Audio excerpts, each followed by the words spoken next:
আসসালামু আলাইকুম। নার্গিস কুইজিনে আজকে আমি আপনাদের সামনে একটি ভর্তার রেসিপি নিয়ে হাজির হয়েছি। আজকে আমি আপনাদের সামনে টক ঝাল মরিচের ভর্তার রেসিপি নিয়ে হাজির হয়েছি। আশা করছি আমার আজকের এই টক ঝাল মরিচের ভর্তার রেসিপি আপনাদের অনেক ভালো লাগবে। ভালো লাগলে অবশ্যই চেষ্টা করবেন, সাথে আমার চ্যানেলটি সাবস্ক্রাইব করতে ভুলবেন না। চলুন তাহলে শুরু করা যাক আমাদের আজকের এই টক ঝাল মরিচের ভর্তা কীভাবে তৈরি করতে হয়।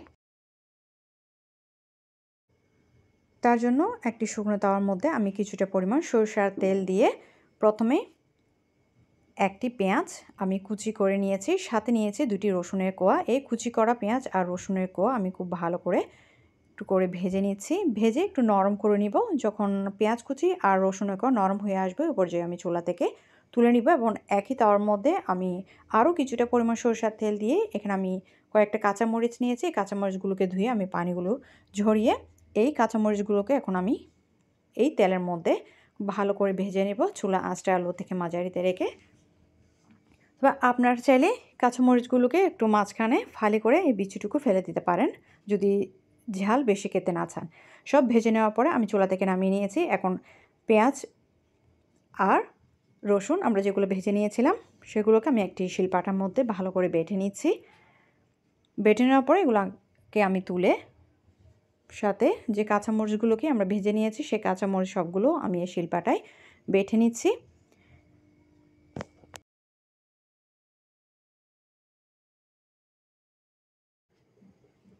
আপনারা যদি ঝালটা যদি খেতে পারেন সেক্ষেত্রে এভাবে মরিচগুলোকে গোটা গোটা এভাবে ভেজে নিলে হবে। আর যদি ঝাল খেতে না পারেন সেক্ষেত্রে মরিচের ভেতরে বিচিগুলো ফেলে দিয়ে বাকি প্রসেসটুকু এভাবে করে নিলে হয়ে যাবে। এখন এই মরিচগুলোকে ভালো করে বেটে নেওয়ার পরে আমি এখন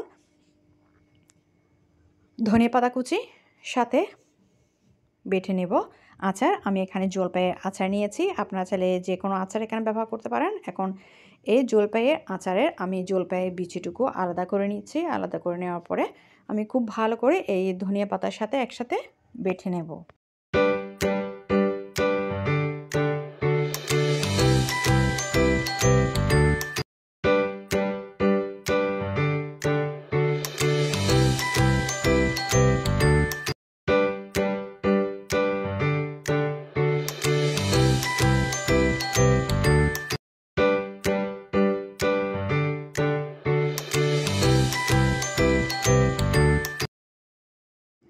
বেটে নেওয়া হয়ে গেলে আমি একটি প্লেটের মধ্যে তুলে এখন সব একসাথে খুব ভালো করে আমি হাত দিয়ে মাখিয়ে নিচ্ছি।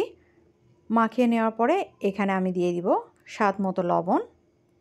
এখন আমরা কাঁচামরিচ, রসুনের কোয়া আর পেঁয়াজ আমি ভেজে নিয়েছিলাম, তার মধ্যে যে তেলটুকু রয়ে গেছে ওই বাকি সরষের তেলটুকু আমি এখানে দিয়ে দিচ্ছি। আপনারা চাইলে এখানে আরও প্রয়োজন মতো আরও সরষের তেল দিতে পারেন। এখন আমি খুব ভালো করে মাখিয়ে নিচ্ছি।